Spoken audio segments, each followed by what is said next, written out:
Sa ngalan samahan, sa anak at sa Espiritu Santo. Amen. Langit nun ug mahigugmaon ang amahan, among Yahweh Shaddai. Ikaw ang Diyos ang nagbuhat sa langit ug sa yuta. Ikaw ang Diyos ni Abraham, Isaac ug ni Jacob.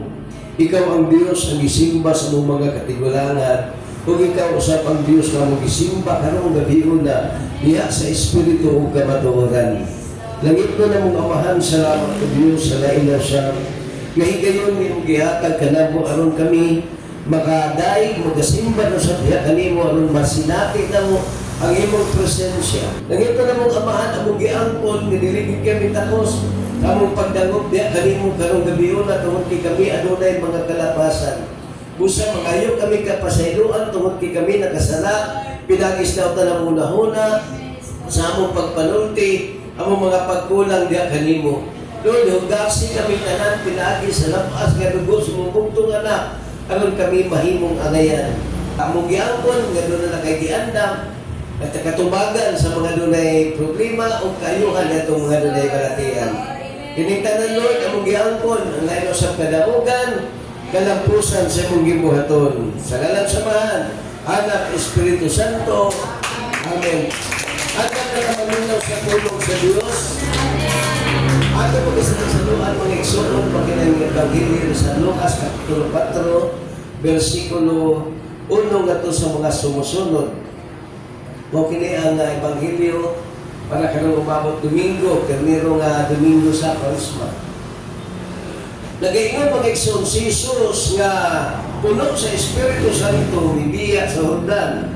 Kunya gidala siya sa Espiritu ngadto sa kamingawan. Ug dito gitintal siya sa Yawa tulod sa 40 ka adlaw. Niining panahon na wala mikaon si Jesus, busa gigutom siya. Unya giingnan siya sa Yawa, kun anak ka sa Dios, himo ang pan kining bato. Jesus mitubag ang kasulatan nag-ingon, dili ang mabuhi ang tao sa pan lamang. Unya gidala siya sa Yawa ngadto sa taas ug sa usa kapag pamilok gipakita niya sa tanang gingharian sa kalibutan. Miingon ang Yawa kaniya, ihatag ko kanimo kining tanang gahom ug bahandi. Kining maong itugyan ko kanimo.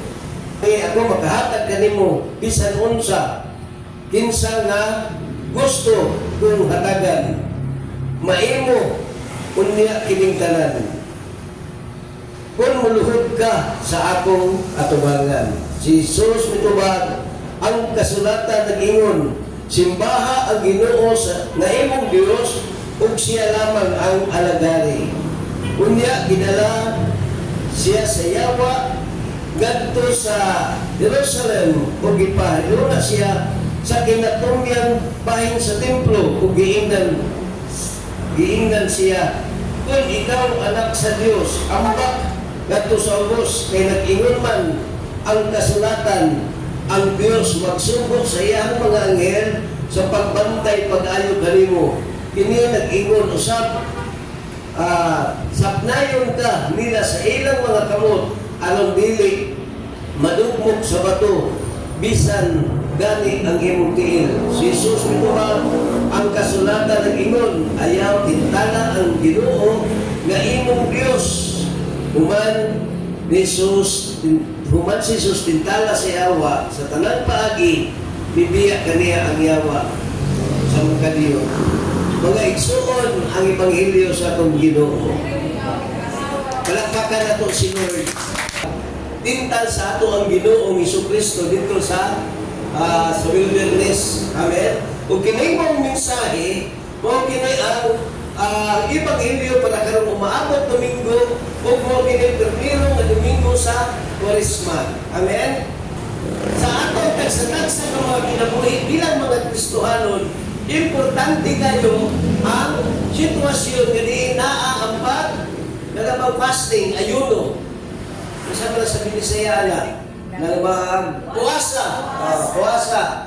Igsoon ko ni Kristo, ang pagpuwasa dapat buoy buhaton sa mga Kristohanon kay mao gini ipakita sa atong Ginoo Kristo bilang example para unsa man ang iyahang ma-encounter sa umaabot sa iyang pag-minister diri sa kalibutan, doon na siya kusog na siya kalikon.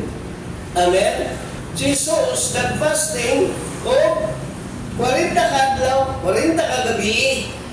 Unya, ang kanimo pag-fasting isun gibuhat sa itong Ginoo para makaprepare siya sa kagalingon para inig-abot sa mga problema, inig-abot sa mga pagsulay, inig-abot sa mga kalisod nga iyahang masinati. Pag-arin niya sa kalibutan, dili siya basta-basta nga maluka pa. Amen? Nandun si Kristo nagbuhat sa ingon, gipakita usab niya nga kung kita mag-igsuon mga followers man ta ni Christ, dapat sundon sa nato ang tudlo sa atong Ginoo nga naa ang pagpuasa. Amen? Kaya naa magita pagpuasa. Amen? Ang pagpuasa, ini kahuliwik, unsa ba inyo ang kaunon? Binigdit. Ang man binigdit. Ang pagpuasa mag-igsuon, nag-igsuon na siya sa kanang pagbiya, hinay-hinay ba, unsay mong naandan nga, buhatonon, matag-adlaw. Gana ng disiplina sa imohang panglawas. Amen? Unsay imohang kanunon, matag-adlaw, imo na nag-i minuran. Kung mag-fasting man ta, dili ingon nga, fasting din ka nga bisan na kay maintenance. Para natin sa mga walay maintenance. Amen. Kitaga ang exempted andunay maintenance igsoon ko ni Kristo. Una nga, pag-fasting igsoon, pinaka-importante bilang mga Kristohanon. Tungod kay kung si Kristo nakasinati o mga pagsulay kasinati o na lain-lain niya mga kalisod kapait sa pag-aris kalibutan, dili ikalimot kita sa magkasinati sa kasinatian ni Kristo. Amen? Nandun si Kristo, nagmadaugon man sa mga tentasyon ni Satanas ay kinabuhi. Kung kita, sabaw-sab ni Kristo, musunod ka sa kabubuton ni Lord, ako ang mitog misalig, ikaw ako, kitang tanan makasugaton, makaangkon, o kusog, galikon, taliwala sa mga tentasyon mabot sa kong kinabuhi.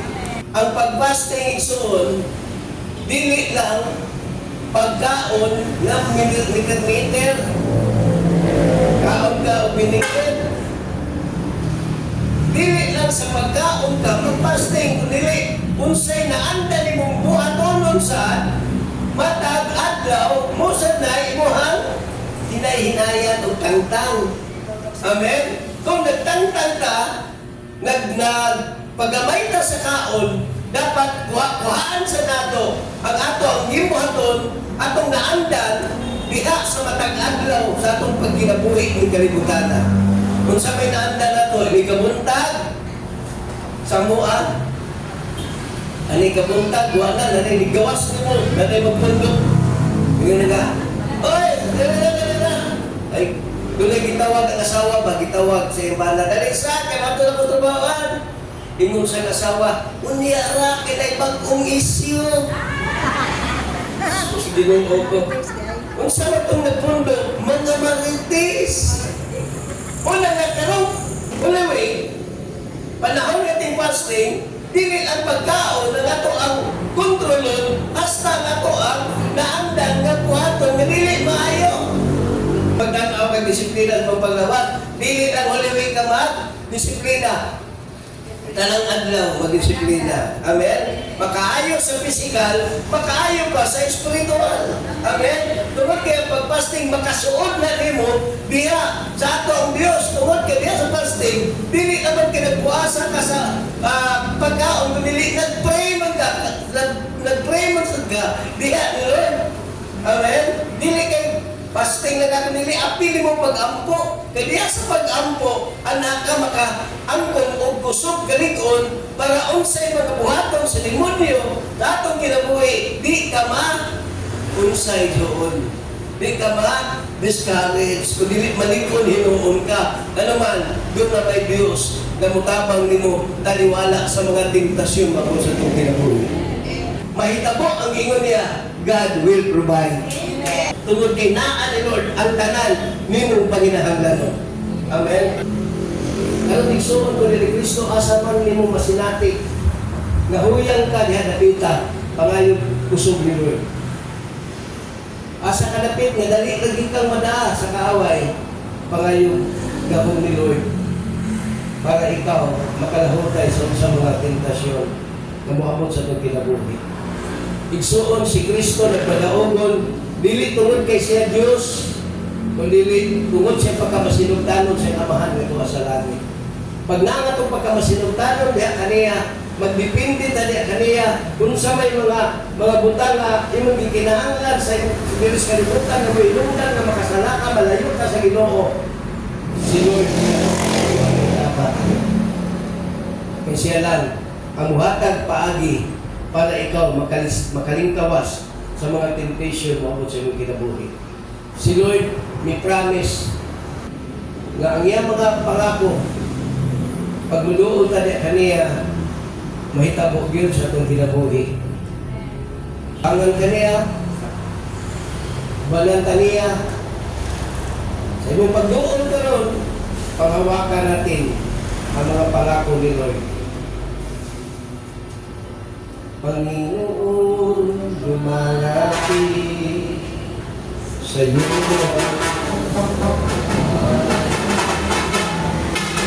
Ang aking pag-asa, Panginoon, tugon sa aking dalangin, tapat kailan pa man, aking kapayapaan.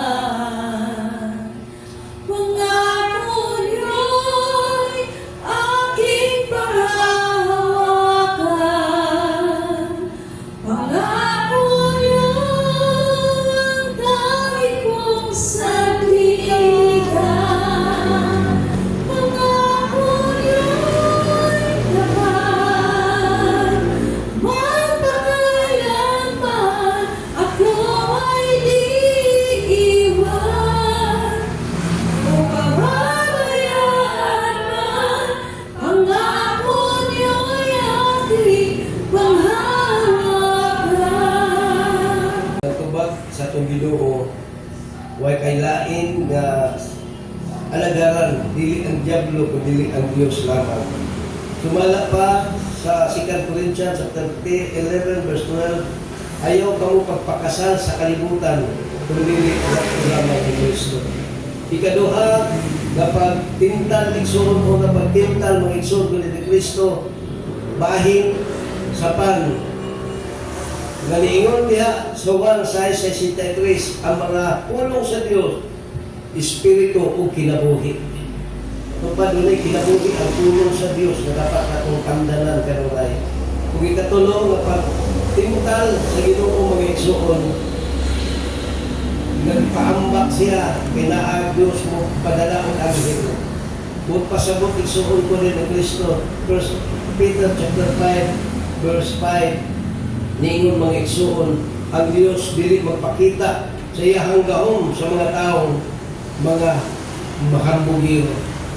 Igsoon, magsalita kanunay sa Diyos. Nagmadaogon man si Lord tungod siya sa mga pagsubok, tungod kay gitagaan siya o kaligkon sa ato ang Yahweh Shaddai. Kung kita igsoon, padayon siya. Kung barong, taliwala sa mga pagsulay, puno sa pagdoong pagsali, dili magmadaogon ang kaway sa itong kinabuhi. Nagito na mong amahan, salamat sa mong mga mensahe. Lord, hindi mo maabot, nga turisma, Lord God, ihatag ka na mo ang kinaiya na pagkabapaungsanon, masinugtanon, diya kanimo o Diyos.